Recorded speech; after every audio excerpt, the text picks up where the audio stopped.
situated at Lady Bohama Demosuya Suites. That's where you can find OB-GYN broadcasting live. Welcome to OB-GYN Chats. This is a platform where we get to engage and give you free consultation. For this episode, we're joined by, that's Dr. David Emvula, chatting about preeclampsia. Doctor, welcome to the show. Good day, Ilke. Thank you for having me, and I'm looking forward to Yeah. today's chat. It's one of those important topics. In Lovely, obstetrics. lovely. Yes. So I think, starting from the top, for those that have just joined, if you've never heard the word preeclampsia, what does that mean, Doc?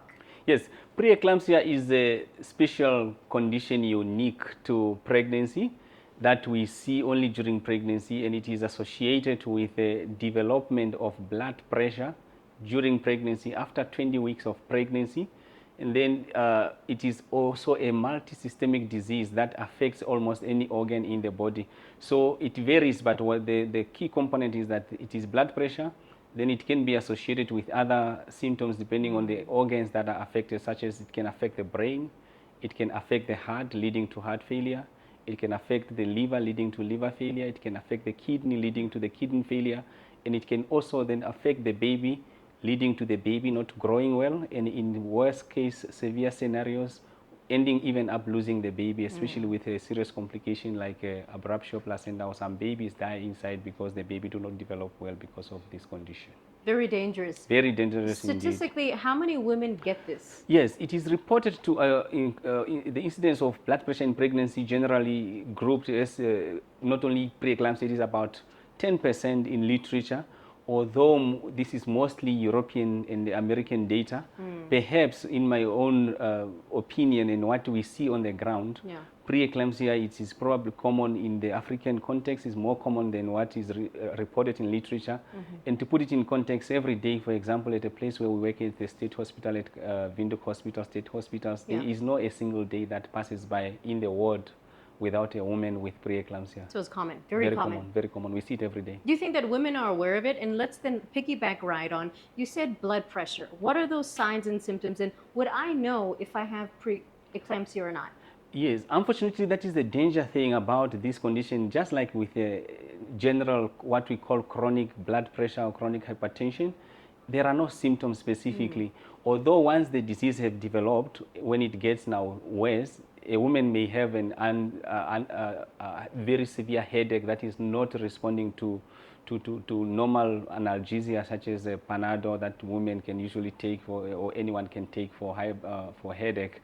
It is not responding, or you start seeing the legs that are starting to swell up, or what we call edema, more than usual during pregnancy. Those are the most common signs that you can pick up that are very common, especially swelling, and it can even extend up to the head, including the face or any other parts of the body. So those are the common ones.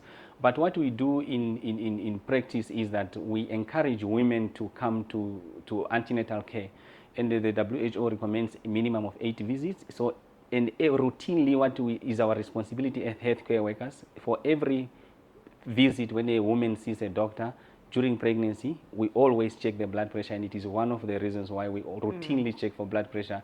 And we also routinely do what we call urine dipsticks. It can also be an early sign indicating that there is a preeclampsia. Okay, so if the expected mom do these checkups, etc., what happens if you as a gynecologist picks up that these are the symptoms and she's been diagnosed with preeclampsia? Yes, indeed. That is when the challenge becomes for us. As I highlighted, it is a condition that is, by definition, it has a cut-off gestational age, which is 20 weeks. But it can also be diagnosed before 20 weeks in rare case scenarios, individualized cases. But now the most key important thing, what happens next after we made the diagnosis, it depends on the, number one, gestational age, meaning that how many weeks are you? As you can see, there is a wide gap from 20 weeks to the normal term delivery is 37 weeks. So you can imagine we want women to deliver 37 weeks. So if depending now on the gestational age, that is when one, gestational age, and then the second thing is depending on what we call the severity, we can either classify the disease preeclampsia with or without severe features. If a patient have what we call severe features, to just put it in context, there is no cure for preeclampsia. Preeclampsia is a disease, and once you have, what we also have came to learn is that it is what we call a progressive disease, meaning that there is no cure, and there's nothing to stop, and it usually continues to get worse until most likely the only cure is to terminate the pregnancy. Can one prevent it from happening? Yes, there is Yes? preventable, Okay. but it is not 100% preventable. But yes, maybe we'll chat about that. We'll get But the to important thing is that, like I said, when it comes to delivery, it's about the gestational age. If it is, and just to put it in context, is what we call viability. And viability just means that the baby can survive outside the mother's womb. In Namibia, viability is about 28 weeks. Anything before 28 weeks, we call it a miscarriage. And then after 28 weeks, these babies usually survive without problems. So if the condition is diagnosed before this viability, then we counsel the mother about the condition and the severity of the condition, and most of the time we recommend that we do what we call termination of pregnancy, especially in the worst, those ones with have severe disease. And then if those ones who do not have severe disease, then it can be individualized and then discussed with the treating team. Anything above now viability, from 28 weeks again, there is a room for what we call conservative or expectant, but the minimum cutoff that we use in literature is 34 weeks. So even if you are managing expectantly, and those ones are those without severe features, then by 34 weeks we must take out the baby. We know that it is preterm, but it is safer. You need to find that balance between the mother and the baby. And if you find the disease, any gestational age, if it is severe disease, the only cure to this condition is to terminate the pregnancy. So roughly is about 34 weeks the cutoff. And that's a whole mouthful. It's easy to say terminate a baby if it's not your own. What kind of counseling goes with it, and that pre-consent for a family as well? What goes behind the scenes, Doc, for the family to accept that it's necessary? It's not an easy one, even for us, because you look into the context, like you highlighted, it's not an easy one. Sometimes you find cases where you really need to now explain, and the patient needs to be to the level of what you're trying to explain, so that they really understand that it is a severe disease, it is a progressive disease, and the only way to end the disease, and what we see immediately after the baby is out. So we believe that there is no really clear understanding of what causes the disease, but we think it has to do with the placenta, and we know that the problem is in the placenta. That is why if you remove the placenta, the disease out immediately, you see the improvement in the condition of the patient.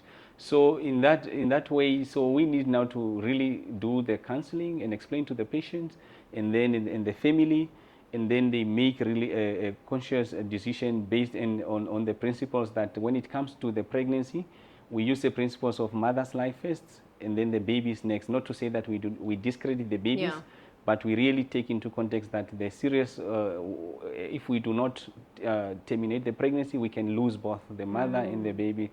And in that case, most of the time it is not an easy decision, but eventually most patients understand in the nature of the condition, and eventually they are also sick, they are not well. Eventually, I mean, then they have to make those difficult decisions, and it's difficult for everyone. No, of course. Because even for us, those babies, when they come out, they need to go to ICU. Most of the time we do preterm delivery, and it is very challenging, but yes, it is one of those conditions that unfortunately there's little that we can do. Tough job, very much, but somebody needs to do the work. And just randomly asking for, let's say, a family that had to terminate the pregnancy, is the lady still at risk getting it again if they try once more to conceive? Yes, once preeclampsia, always preeclampsia. Indeed. So you wouldn't advise them to try again? Not necessarily to try again, and that is where the prevention comes in. So, but the key is that we know that there are risk factors associated with preeclampsia. Maybe we can just give them the most, a few of the risk factors that are common. The one is the age, if you are older than 35. Others is such as if you are obese. Obesity is if you are already having pre-existing high blood pressure or other pre-existing conditions such as chronic kidney disease, if you have diabetes, or if you have other autoimmune conditions such as systemic lupus erythematosus, or other conditions such as antiphospholipid syndrome, and even those pregnancies that are conceived through assisted reproductive technology such as IVF are deemed at risk of preeclampsia. So our job is to identify these patients, and then you earlier mentioned about prevention, and there is data to suggest that if we give aspirin, simple aspirin that is widely accessible in the supermarkets, you can even buy it over the counter, we reduces the risk of you getting preeclampsia by up to 60%, which is quite significant. And you can see it doesn't really, it's not 100%, but we have been preventing some of the patients that were at risk of these conditions. So and if you then have preeclampsia, it is always a risk factor for it to occur again. And so the approach is that you need to find out if there were risk factors that you can change, such as controlling blood pressure or controlling diabetes and all that. But if there is none, even those patients, we routinely give them aspirin in the next pregnancy, and the risk of occurring in that is about 25%. And if you give them aspirin, you also reduce that risk by about 60%, yes. So there's a ray of light some way, somehow, Doc, Yes, which is good. yes. In a very simple way. Yes. It's all about just educating, the mother, expecting as well. Dr. Emvula, we appreciate your guidance, your knowledge as well. Where can they get hold of you, just to conclude, and who do they contact if they do see some of these signs? So the key is that what we want to highlight and encourage women to do, the first thing is that they need to understand that antenatal care is very, very crucial, meaning that those visits that we encourage patients to see the doctors immediately when they are pregnant, and then the part of the first, especially the first time when you see the doctor when you are pregnant, our job is to do what we call risk stratification. Yeah. Risk stratification simply means that for every pregnant patient, we need to add whether you are a low risk or whether you are high risk. And these are some of these risks that we already routinely explain them, that based on what you are telling us, your history, such as maybe you're giving a history that you had preeclampsia before, already you're at risk. And then these are the patients we want to start early aspirin, because even this aspirin that I highlighted to you, it's only working if you start it before a specific gestational age, before 16 weeks. If you start it after the placenta has already, it won't work. So those are the important. So women must be attending antenatal care immediately when they found out that they are pregnant. Our job is that we screen and advise them whether they are at risk and give them medication such as aspirin. There is also other simple tools that are available, such as an ultrasound. By doing an ultrasound early in pregnancy, even if you are a first-time pregnant mother, you have never been pregnant, you don't have any other risk, we also have our job is to screen for preeclampsia. And we can use a simple ultrasound. We look at what we call uterine artery Dopplers, and we can simply do that on ultrasound, and I can predict that you are at risk of developing preeclampsia. So that is one of the indications to give you aspirin. So it is very important that pregnant patients see us early in pregnancy, so that we can advise them and also assess if they are at risk of this condition, so that we can give them these drugs that can mitigate the risks. Prevention is better than cure. Most definitely. Dr. Emvula, thank you very much. Cheers to you, and thank you to the whole team. OB-GYN, situated at Lady Bohamba. Please contact them today. Any questions, any comments, any opinions? More than welcome to continue the chat right on the feed. Thank you very much. Yes, thank Thanks, you. Doc. Thank you. Okay.